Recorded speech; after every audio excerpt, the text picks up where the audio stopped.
جو اور اسی سے متعلق جو آج کا ہمارا جو عنوان ہے وہ عنوان بھی اسی سے متعلق ہے، تعلیم کے سلسلے میں۔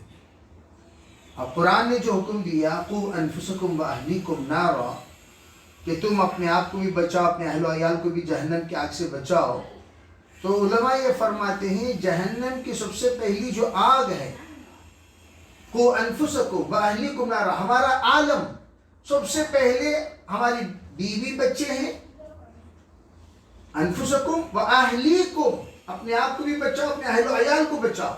تو اہل و عیال کو بچانے ہی کو اولاد کی تربیت کہتے ہیں، بچانے ہی کے لیے جو ہمارا آج کا خصوصی جو عنوان ہے اولاد کی تربیت، وہ اسی سے متعلق ہے۔ اگر اولاد کی تربیت نہیں کیے گویا کہ آپ نے اپنے عالمی کام نہیں کیا۔ جیسے حضرت حکیم اختر صاحب رحمۃ اللہ علیہ نے ایک بات کہی کہ اللہ تعالیٰ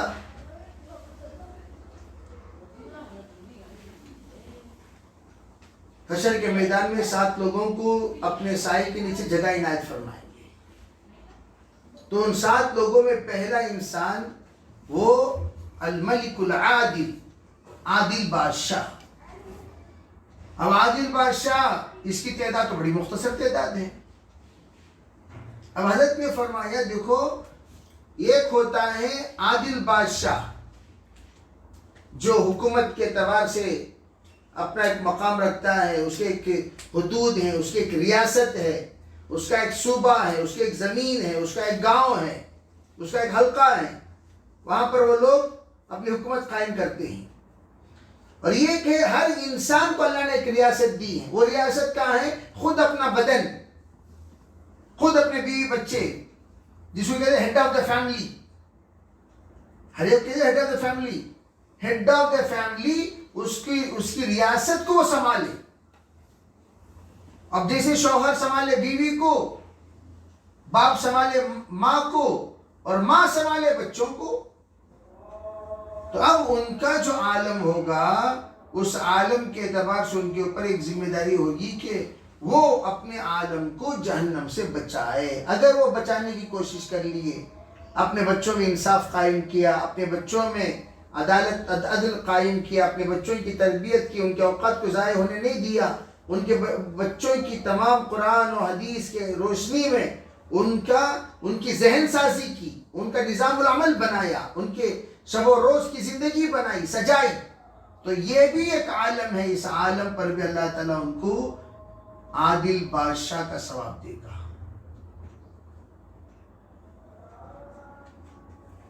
کیا ثواب؟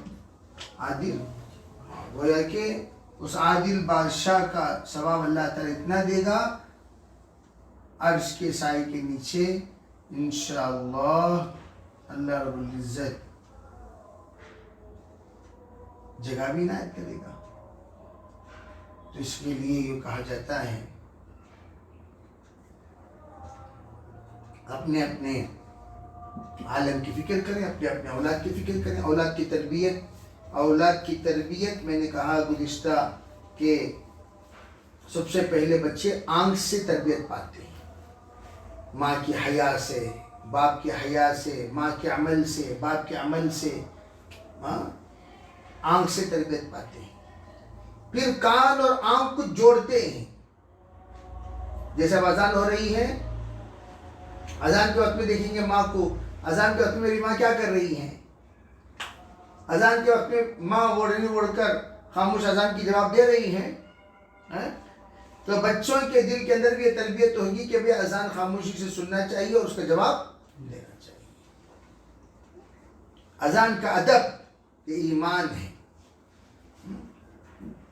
دیکھ رہے ہیں کہ ماں باقاعدہ ٹوپی پہنا رہی ہے بچوں کو ہمیشہ، تو بچے یہ سمجھ جاتے ہیں کہ ٹوپی پہننا یہ اسلامی لباس ہے، ہمیشہ ٹوپی کے ساتھ رہنا چاہیے۔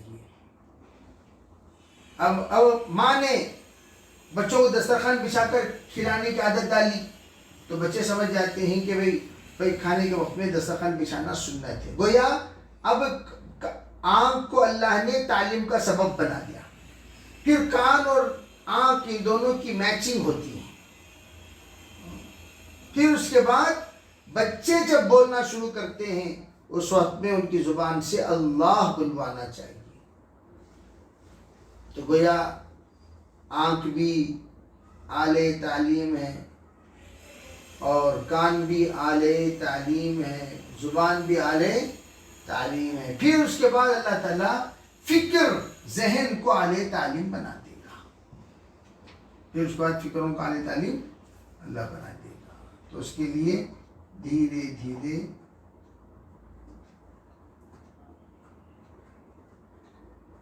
بچوں کی تربیت کا نظام بنائیں. دھیرے دھیرے وہ نظام کیسے بنائیں کہ خود گھر کے اندر بچوں کو پڑھائیں. اگر بچے گھر کے اندر نہیں پڑھ رہے ہیں, مکتب کو جا رہے ہیں, تو مکتب سے آنے کے بعد ماں کے ذمے ہے سبق کیا پڑھے, کم از کم اس کو سنیں. اور بچے کو مکتب کو پھر دوسرے دن جانے سے پہلے 10 منٹ گھر میں بیٹھ کر پڑھنے کی ترغیب دیں. اور وہ بچہ جو پڑھ کر آیا ہے اسے ذرا خود سنیں گے تو خود بھی انشاءاللہ آج نہیں تو کل پڑھنے والے بن جائیں گے. تو گویا بچوں کی نگرانی ہو, بچوں کا وقت ضائع نہ ہو, بچوں کے ذہن خراب نہ ہو, بچوں کی زبان خراب نہ ہو. اسی لیے پہلے زمانے میں بچوں کی زبان خراب نہ ہو اس کے لیے قریوں میں لے جا کر بچوں کو رکھتے تھے. اس زمانے میں عرب لوگ قریوں کے عرب فصیح عربی بولنے والے تھے, تو اس لیے قریوں میں لے جا کر رکھتے تھے تاکہ ان کی زبان بہترین زبان ہو جائے, اچھی زبان ہو جائے, تاکہ وہ گندی زبان نہ بولے. اس لیے میں اکثر کہا کرتا ہوں بھائی ماں کی صحبت بچے زیادہ پاتے ہیں, اس لیے مدر ٹنگ کیا ہے پوچھتے ہیں, فادر ٹنگ کیا ہے نہیں پوچھتے. پوچھتے کیا فادر ٹنگ کیا ہے؟ بے فادر جو بھی ٹنگ بولنے والا ہو, کوئی بھی زبان بولنے والا ہو, لیکن ماں کی زبان ہی پر باپ کی زبان, ماں کی زبان ہی پر بچوں کی زبان بنتی ہے. باپ کی زبان کی طرف بچے توجہ نہیں دیتے.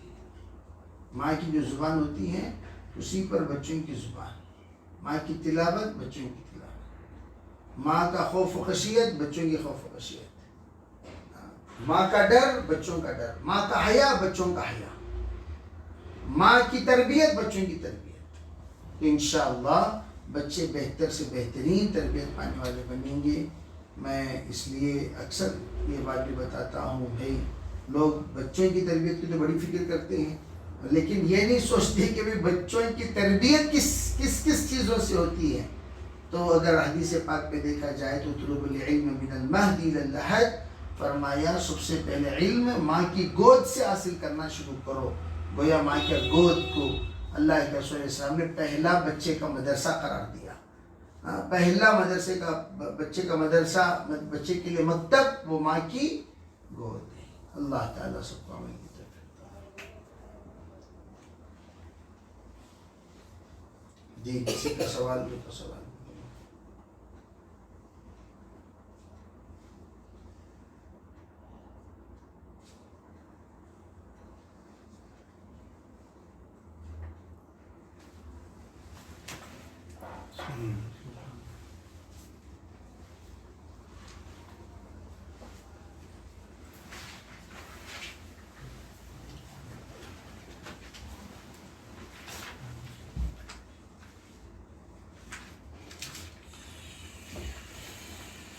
ایک سوال ہے